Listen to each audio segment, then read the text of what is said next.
था। ढोलकपुर वापस शांत था। गांव के लोग फिर से खुशी से जीने लगे थे।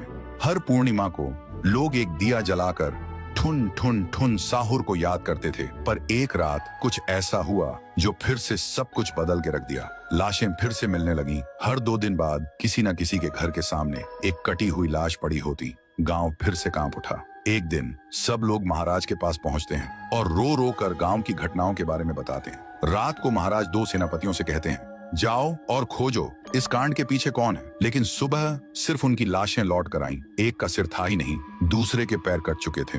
महाराज समझ गए कुछ तो लौट आया है, कुछ जो सिर्फ मौत का खेल खेल रहा है। और फिर कहते हैं, अब इस जंग का सामना मुझे ही करना होगा। उसी रात महाराज चुपके से गांव में आते हैं और एक पेड़ के पीछे खुद को छुपा लेते हैं। और ठीक रात के 2:30 बजे अचानक कहीं से धुआं छा जाता है और उस धुएं के अंदर से एक आवाज आती है,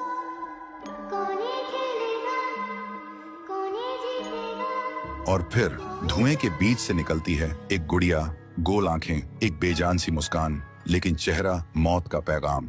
वो गुड़िया एक घर के गेट तक जाती है और बच्चों जैसा एक गाना गाने लगती है। उसके गाने की आवाज सुनकर एक आदमी बाहर आता है और अगले ही पल वो गुड़िया उसका सिर चबा जाती है। वो आदमी तड़प तड़प के वहीं जमीन पर गिर जाता है। महाराज सब कुछ देखते हैं। उनकी आंखें भर जाती हैं। उन्हें समझ आ जाता है इसके सामने जाना मतलब खुद का अंत लिखना है। अगली सुबह गांव के लोग इकट्ठा होते हैं। महाराज कहते हैं, ये पिछले भूत से भी ज्यादा डरावनी है। इसे सिर्फ वही हरा सकता है जो मौत को पहले ही हरा चुका है। और फिर एक पूर्णिमा की रात सब लोग दिया जलाकर पुकारते हैं, आप वापस आइए, आपके बिना ये गांव जिंदा तो है पर जीने जैसा नहीं। तभी एक आवाज गूंजती है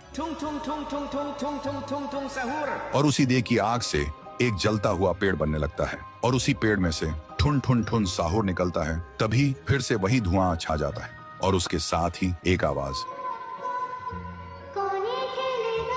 सब लोग घुटनों के बल गिर जाते हैं और कांपती आवाज में बोलते हैं, हमें बचाइए, वो आ गई है। ठुन ठुन ठुन साहुर एक जोरदार जंप करता है और सीधा उस धुएं में घुस जाता है और शुरू होती है एक आखिरी जंग। ठुन ठुन ठुन साहुर और गुड़िया की। जमीन कांपने लगती है, आसमान से बिजली गिरती है और जब धुआं हटता है तो दिखाई देता है गुड़िया बिखर चुकी थी। हाथ अलग, सिर अलग, पैर अलग। और तब से गांव में फिर से एक नई सुबह हुई। महाराज मुस्कुराए, गांव वाले जीने लगे और उस दिन के बाद ठुन ठुन ठुन साहुर सिर्फ एक भूत नहीं रहा, गांव का रक्षक बन गया। लेकिन उसी रात कुछ ऐसा हुआ जो किसी को भी पता नहीं चला। गुड़िया का सिर, हाथ, पैर अपने आप जुड़ने लगे थे और फिर वो वहां से चली गई। तो दोस्तों, अगर आप देखना चाहते हैं पीहू वर्सेस गुड़िया तो इस वीडियो को 1 लाख लाइक्स तक पहुंचा दो।